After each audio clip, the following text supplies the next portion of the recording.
So I will share my screen to go in details with this. Hello, Richard. Hey, how you doing? I'm good. Thank you so much. Okay. Can you see my screen, the sharing? Yes. Yes. Cool. Okay. So, okay. I guess that my topic will be interesting because it's a good introduction for what Richard is going to discuss in the next session. So yeah, it can be a good warming up for the rest of the talk. Okay, it's going to be about cross-like panel model. Don't freak out of the name. It's easy to understand. So I will try to take step by step about what is this all about. Okay. So, well, second language researchers thrive on patterns, seeking to connect dots and establish causal relationships, right, between observed phenomena. However, my Richard concern as well, that most researchers rely on cross-sectional data. What is cross-sectional data? Data that are collected at one time point. In such a case, any causal conclusion from cross-sectional data might be misleading.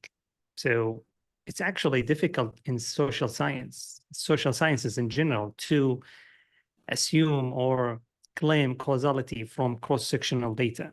When you collect data from one time point, you ask all the participants, regardless how many variables you have, but from one time point, and then we conclude with causality. I think this is rather difficult to conclude. So experiments are often seen as the golden standards for establishing cause and an effect, right? Of course. Nevertheless, several considerations should be met. So it's not easy and straightforward to do experiments. For example, we need sufficient sample size. We cannot do experiments with 5 participants or 5 students, and then we conclude, oh, okay, variable X affect variable B from 5 participants. I think this is quite limited, right? Also, we need to ensure ethical experiment environment. Consider, for example, putting the participants in an anxiety-provoking environment. Well, one can argue that this is unethical to see how anxiety, for example, affect or influence students' engagement, well-being, happiness, whatever. So it's unethical to put students in such a situation. And the question raises, what can we do? Can we give up? No.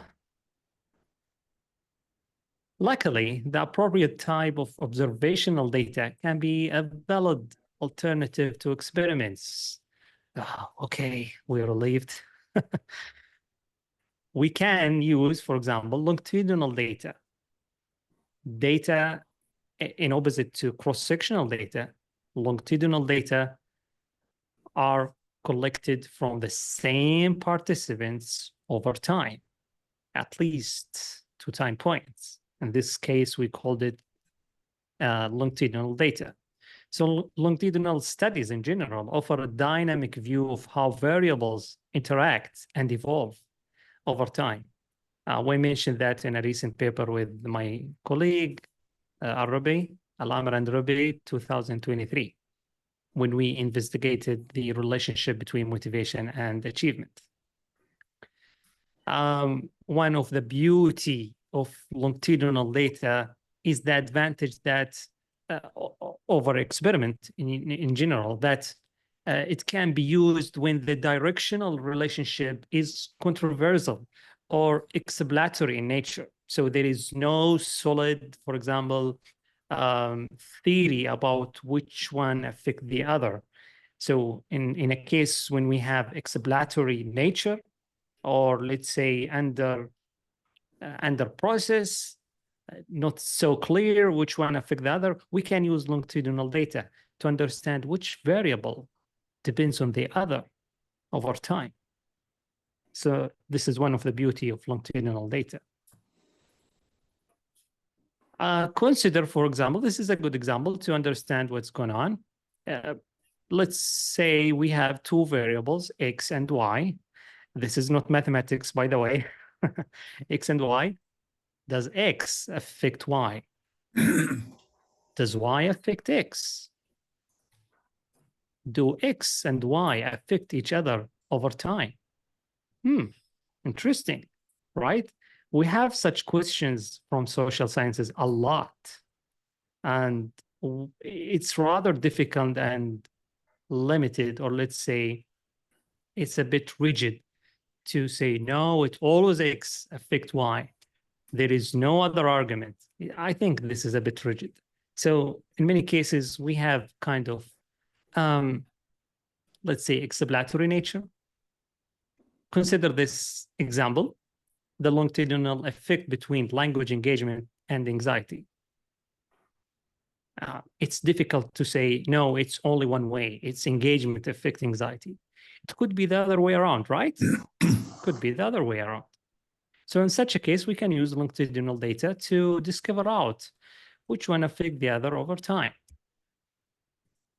The CLPM model, to answer such a question, we can rely on cross-lagged panel model and its extensions, because it's a model or a statistical method with some extensions. In this presentation, I will only discuss the basic form, okay, to make it simple and straightforward. So the CLPM is primarily exploratory, although this is not usually stated in the literature, but it is actually exploratory. Why? Because the two variables, in case we have two variables measured over time, they are set as predictors to each other. So there is no theory guiding the analysis. We allow the data to speak out. Okay, so there is no theory deriving or motivating the analysis. We allow the data to speak or the results. So the basic form of CLPM requires at least 2 time points, However, this is not advisable because 2 time points model doesn't actually capture the dynamic between latent variables. I think we need more time points to see how the variables fluctuate, affect each other over time. So although we can do the analysis, we can with 2 time points, I do not recommend that. Actually, if I myself did that in my 2 papers at least, I would have a different conclusion about the result if I used 2 time points. So thanks to the 3rd time points, the dynamic happened to flourish and to be clear. And I wish I had more than 3 time points actually, but things better than nothing. So how the setup of the CLPM looks like in the structural equation modeling. So we have variable A, variable B measured at one time, let's say time 1, okay? You can see 2 colors to make it easy for you. And this double-headed arrow refers to the correlation. So how the variables are associated at a given time point. Well, this is usually what most studies do. They collect data from one time point about 2 variables, maybe 3, maybe 4, whatever, but from the same time points, one time point. Now we have time 2, same variable, same variables, variable A, variable B. And we have variable 3 sorry, variable A and B at time 3.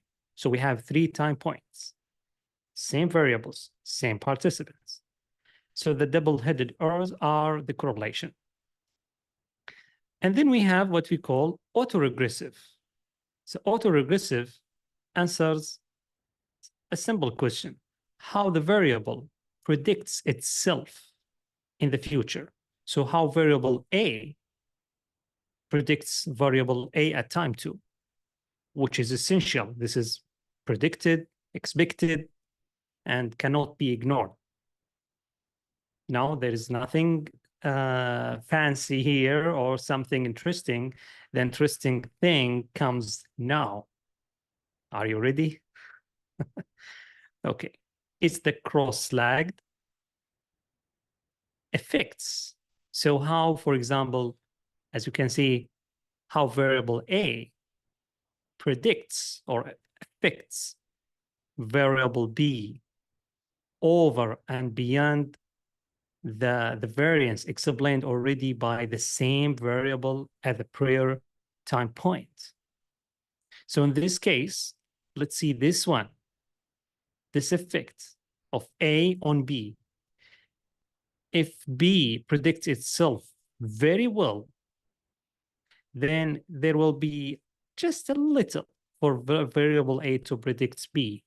But if there is room for variable A to predict B, then this effect will be significant, meaning that there is a contribution beside, or let's say over and beyond B itself. Okay, and the vice versa. It's the same concept goes with B to A. So how B can predict A over what A predicts itself. So this is the cross-lagged. How a variable predict the other over time, which is very interesting.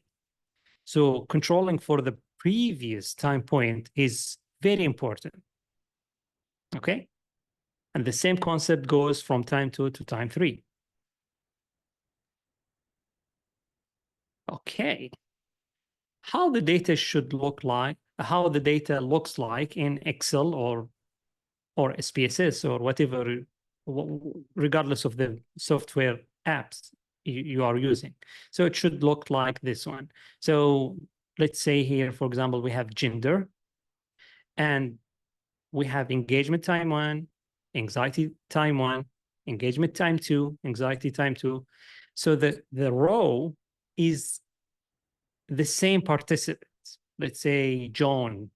So this is the score. These are the scores for John, for time 1, time 2, and time 3. So these values are not random. We are tracking the same participants over 3 time points. So this is how the data or the data set should look like for longitudinal data.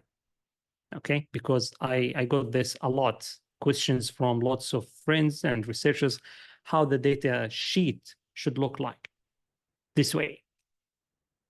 Okay, if you want to take a screenshot, you are free to do so.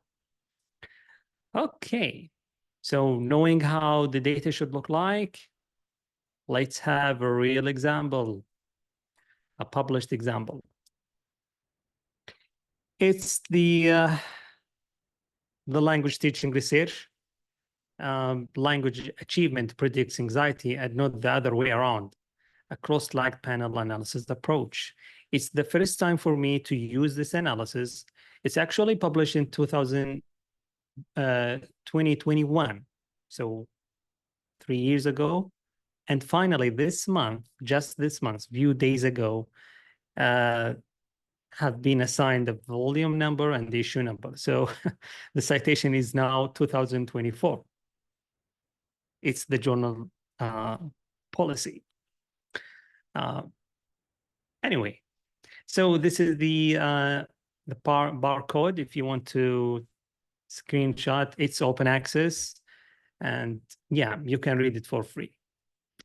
Well, the participants were 226 Saudi students of English, and were followed over 3 time points with a overall of 17 weeks. The total number at time 3 was 160. So there is a drop of the participants over time from 226 to a 160. Well, this decrease is understandable on longitudinal data. And I think Richard could later have a comment on that. 64% of them male and 36% of them female. The measures, we have only 2 measures here. The second language anxiety, taken from Gardner scale, which included items actually from Howard's et al. 1986, which is called FLCAS, FLCAS. It is a very common and very popular scale for measuring anxiety. And Gardner selected 5, which we used. An example of that scale, I feel anxious when I get to the language classroom. Okay, so this is a measure of second language anxiety we used. And then second language achievement, which was students' scores on the English as a second language courses. So we got the courses, scores on these courses over 3 time points. Okay. So these are the results of the cross-like panel analysis. And before we dive in, let's mention this note. Dashed lines means non-significant effects or non-significant relationships. Solid lines means significance, okay? Well, let's break this.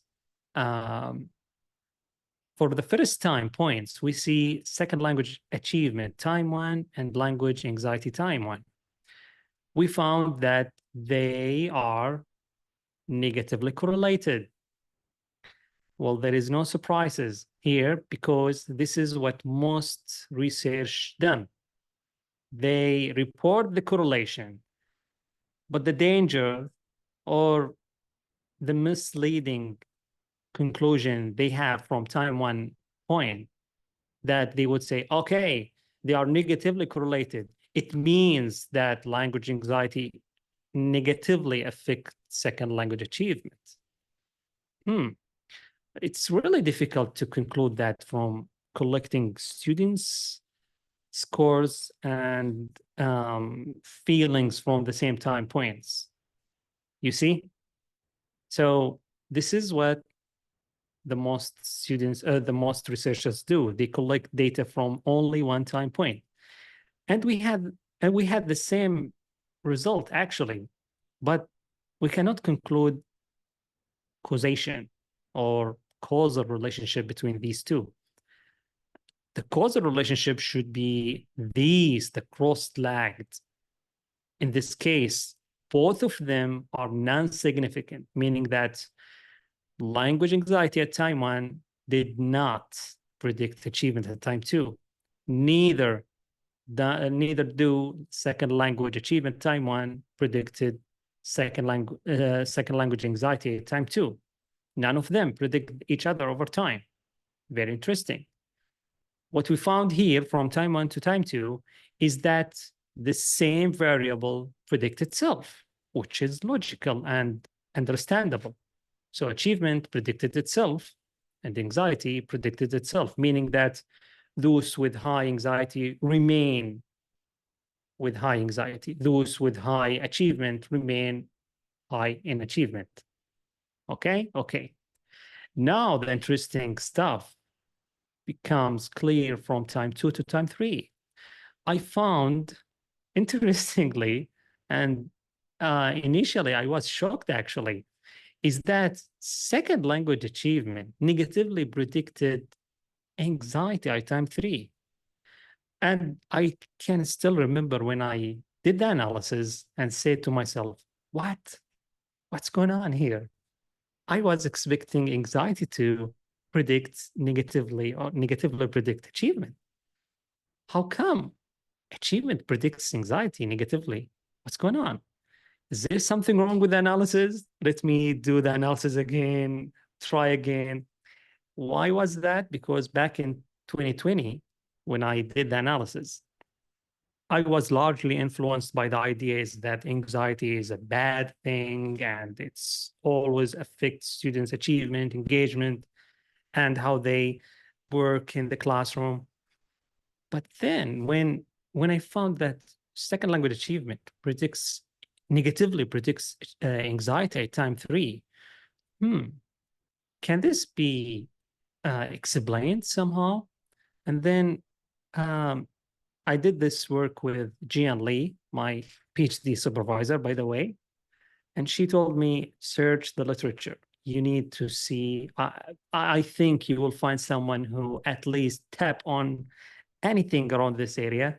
And yeah, I found Richard Sparks talk about the idea that language achievement or the language skills came first.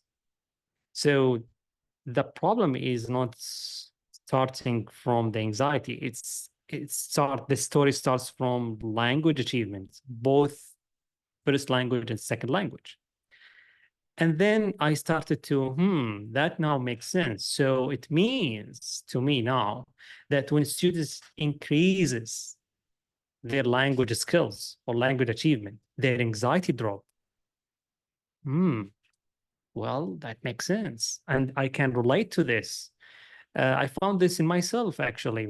Back then, when I started to learn English as a second language, I started as an anxious student for a long time. And this feeling of anxiety did not drop until I started to increase and develop language skills and to use the language. And when I started to use the language, both verbally and in written forms, I started to be more relaxed. So because I started to develop the language skills to do more work, to try out, to find out ways, to not give up, to allow some mistakes. So yeah, I'm sorry I spent a lot of time on this slide. So thanks to the CLPM, it helped me and the community, the readers of the paper, thinking of the causal relationship from a new perspective. I cannot deny that myself, I was influenced by the results myself. So it changed my way of thinking about the relationship between anxiety and achievement, I think, forever. So let's discuss key aspects from this analysis. First, second language anxiety and second language achievement negatively correlate at the same time points. Well, we know that from the majority of past studies. They are correlated at the same time points. What does it mean? Well, students with poor second language skills are likely to feel anxious at the same time points. If you measure someone on his or her language skills and ask him or ask her at the same time point, are you anxious? The likely answer is yes, I feel anxious because my language skills are low. Okay, so this is the correlation, which can be seen in red. Okay, from time 1 and time 3, the correlation. So that doesn't mean that there is a variable affect the other. No, correlation means that if one goes up, the other goes down, and the vice versa. But there is no directional effects. Okay. And actually, Richard and I published a paper just recently this year, and we found that actually language anxiety does not affect the growth of second language reading over 3 years.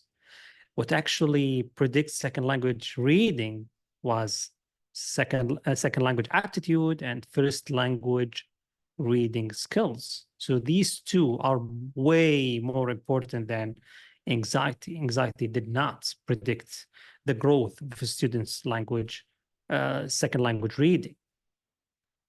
So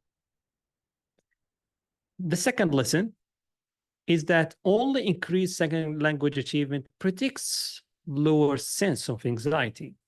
Well, an important or key lesson from this is that teachers should focus on increasing students' language skills. So rather than making the class fun, merry, and, provide stories, fun stories, and make it simple, easy classroom, no. If you want to decrease the students' anxiety, focus on developing their language skills. Let them try the language, let them make mistakes. That's okay. It's part of the learning process. Okay. So when students develop language proficiency, their anxiety drops or decreases, and not the other way around.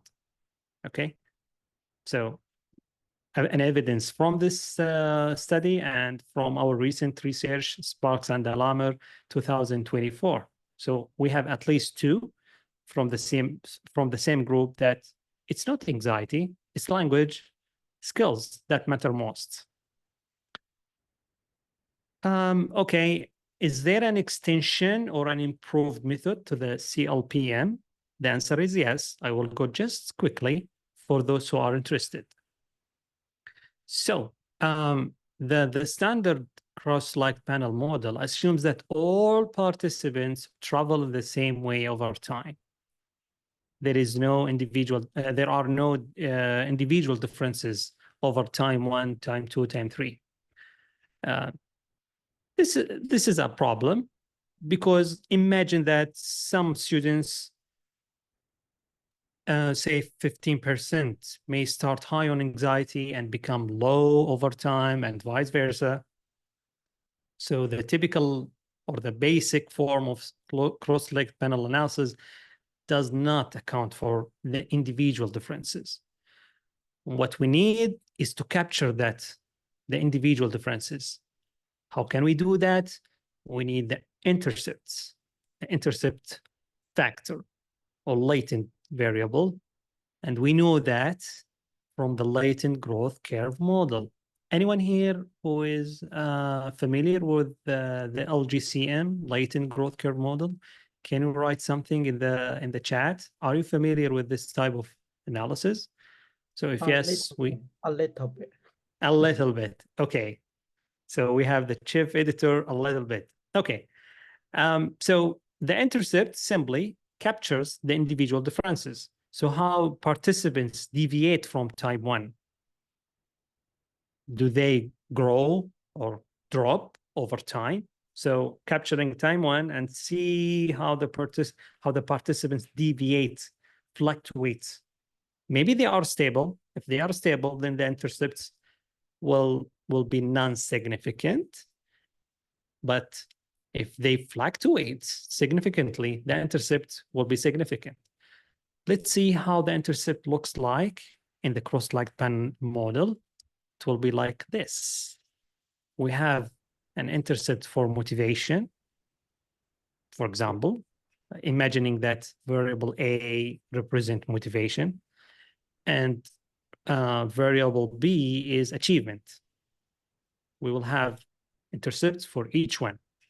It is a nice addition, acknowledging that participants could go up and down over time, which is a nice addition to the basic form.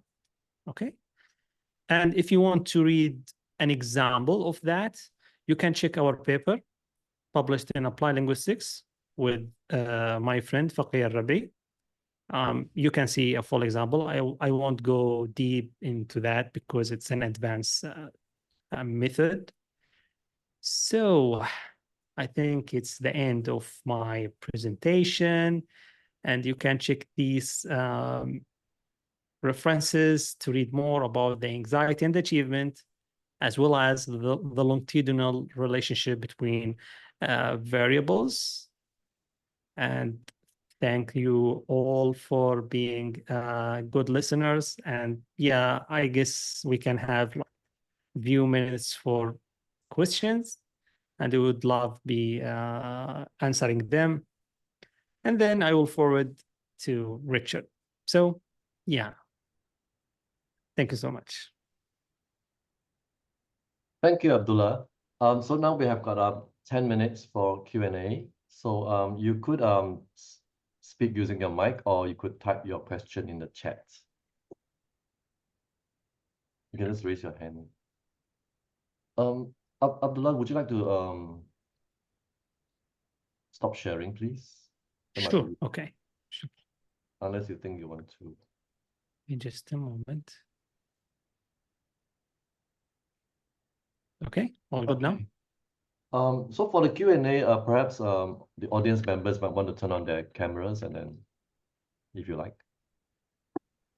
Yes, actually, Adao is a very genius in doing statistic analysis. I often read his papers and learn a lot from the statistic analysis, and wow, very impressive. Yeah, and some and I think some I think if Adult can give more about in the future workshop and telling the students and how to do the statistic analysis, I think a lot of students will benefit a lot, yeah, from your future like a workshop and something like that.